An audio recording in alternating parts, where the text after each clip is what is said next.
দর্শক, আমি আজকে মাছ চাষে লাভ লস কেমন হয় সে বিষয়ে আমি কিছুটা আলোচনা করতে চাচ্ছি। তো সেই সাথে যারা আলোচনাটি আমার শুনবেন, যারা আমার চ্যানেলটিকে এখনও সাবস্ক্রাইব করেননি, তাদের প্রতি আমার অনুরোধ রইল আমার চ্যানেলটিকে দয়া করে সাবস্ক্রাইব করে দিন।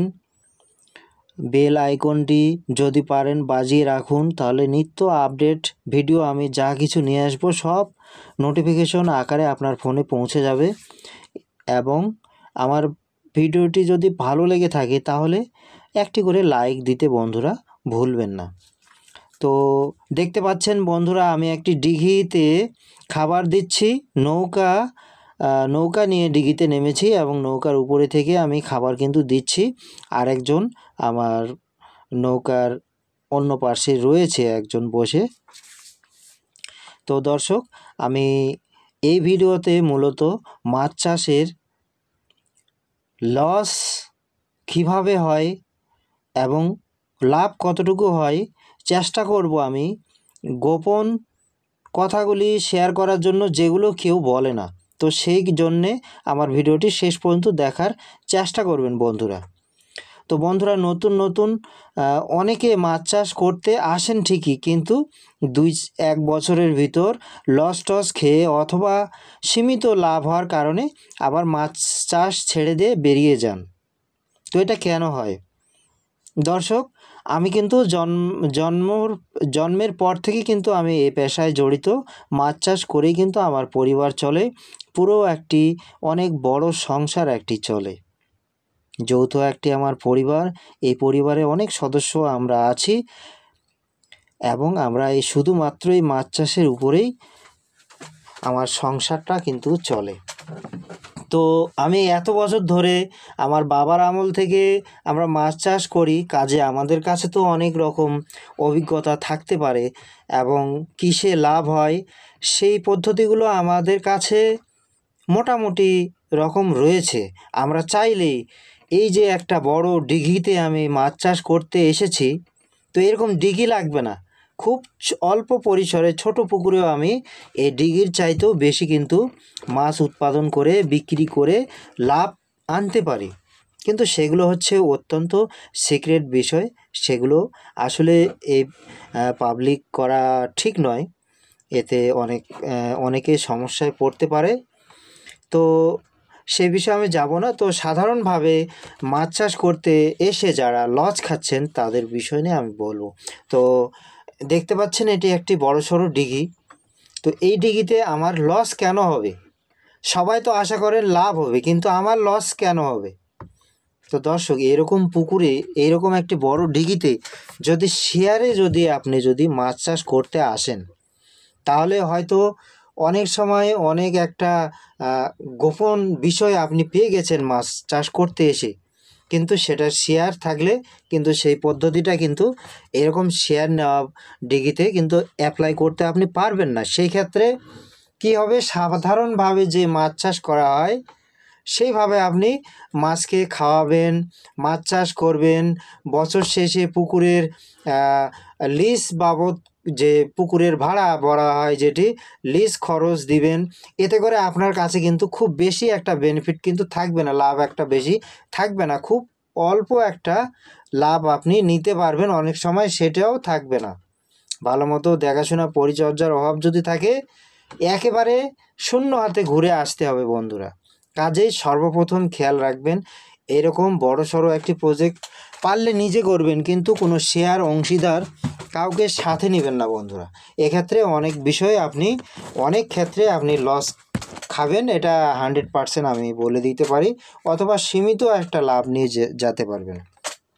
আর যদি নিজের খুব মনোযোগের সাথে, যদি খুবই কঠোর পরিশ্রমের সাথে যদি এরকম একটি পুকুরে যদি মাছ চাষ করতে পারেন, তো আমি আগেই বলেছি মাছ চাষে কিন্তু দুইভাবে আনা যায় প্রফিট। একটা হলো অত্যন্ত সিক্রেট পদ্ধতি, আর একটি সবাই জানে, মাছ ছেড়ে দিতে হবে, খাবার দিতে হবে, আর বাজারে এনে বিক্রি করতে হবে।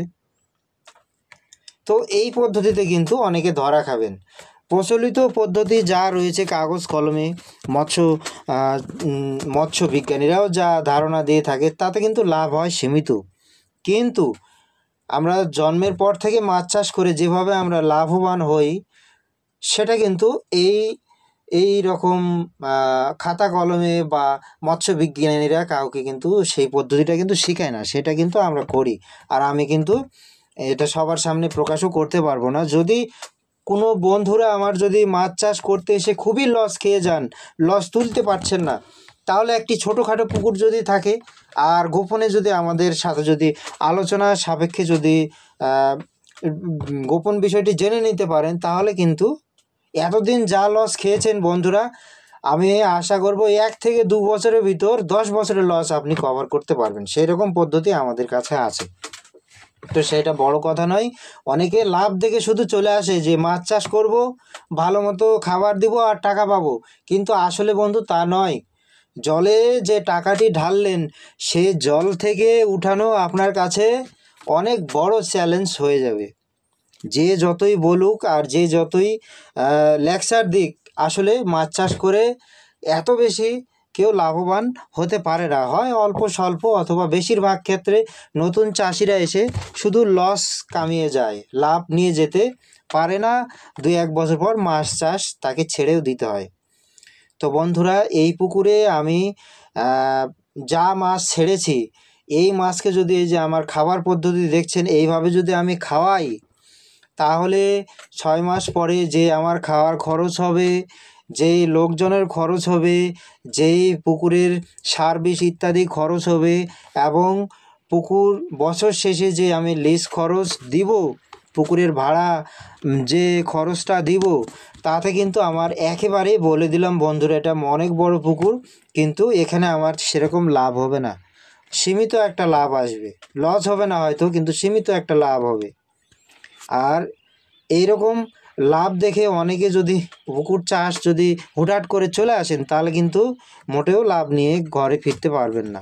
বছর শেষে দেখবেন লাভের জায়গায় লস হয়ে বসে আছে। তো বন্ধুরা, আপনাকে মাছ চাষ করার আগে শিখতে হবে যে গোপন ফর্মুলাগুলি কী রয়েছে মাছের, কিভাবে মাছকে বড় করলে সমস্ত পুকুরের লিজ খরচ, বিষ খরচ, সব কিছু খরচ বাদ দিলেও আমার কাছে মোটা একটা লাভ থাকবে, সেটা কিন্তু আপনাকে শিখে আসতে হবে। তো আমি এই ভিডিওতে সম্পূর্ণ আলোচনা হয়তো করতে পারছি না, কিন্তু আপনাদের একটা ধারণা দিয়ে গেলাম। যারা মাছ চাষ করতে চান, তারা কখনো সিক্রেট বিষয় না জেনে মাছ চাষে পা বাড়াবেন না। এতে করে আপনার পরিবার অচল হয়ে যেতে পারে। বন্ধুরা, খুবই সাবধানতার সাথে, সতর্কতার সাথে আসবেন, এবং কোনো অংশীদারিত্ব রাখবেন না। মাছ চাষ একাই করতে আসবেন। যে কোনো লিজ নেন, যদি নিজস্ব পুকুর হয় তাহলে তো সেখানে লাভ লসের কোনো কথা নেই। পুকুরে মাছ ছেড়ে দিবেন, খাবার না দিলেও অল্প পরিমাণে মাছ ছেড়ে দিলেই কিন্তু মাছ বড় হয়ে যাবে, সেক্ষেত্রে কোনো লসের ব্যাপার নয়। কিন্তু যারা বন্ধু বান্ধবের সাথে পুকুর শেয়ারে লিজ নিয়ে যারা চাষ করতে আসবেন, তাদের মধ্যে অধিকাংশই খালি হাতে ঘুরে যেতে হয়। নিজের ইচ্ছা মতো মাছ মারতে পারবেন না, মাছ ধরতে পারবেন না, বিক্রি করতে পারবেন না। নিজের ইচ্ছা মতো কোনো কিছুই করতে পারবেন না। সেখানে আরেকজনের মতামত নিতে হবে। এতে করে অনেক সময় লাভের পরিবর্তে লসটাই বেশি হয়ে থাকে। আমরা দেখেছি অধিকাংশ লোকে এক্ষেত্রে লসটাই খেয়ে যায়, লাভ নিয়ে যেতে পারে না। তো বন্ধুরা, এইরকম মাছ চাষে কখনো দ্বিতীয় অন্য আরেকজনের সাথে শেয়ারে মাছ চাষে আসবেন না। পারলে নিজে করবেন, এতে লাভ হলেও নিজের থাকবে, লস হলেও নিজের থাকবে। মাছ চাষে খুব একটা বেশি লস হয় না, কিন্তু সেক্ষেত্রে প্রথম অবস্থায় সীমিত লাভ হবে। তো বন্ধুরা, আজকের ভিডিওটি আর আমি বড় করতে চাচ্ছি না। আবারও সামনে বিভিন্ন রকম ভিডিও নিয়ে আসব, সেক্ষেত্রে আরও আলোচনা হবে, অনেক কিছু জানতে পারবেন। আজ এই পর্যন্তই বন্ধুরা, যারা এতক্ষণ আমার ভিডিওটি দেখলেন, তারা সবাই দয়া করে চেষ্টা করবেন আমার ভিডিওটিতে লাইক দিয়ে চ্যানেলটিকে সাবস্ক্রাইব করার জন্য। সামনে আরও অনেক বিষয় নিয়ে আপনাদের সাথে আবারও কোনো দিন কথা হবে। সেই পর্যন্ত সবাই সুস্থ থাকবেন, ভালো থাকবেন, এই প্রত্যাশায় এই ভিডিওটি বন্ধুরা আজকে আমি এখানেই শেষ করছি।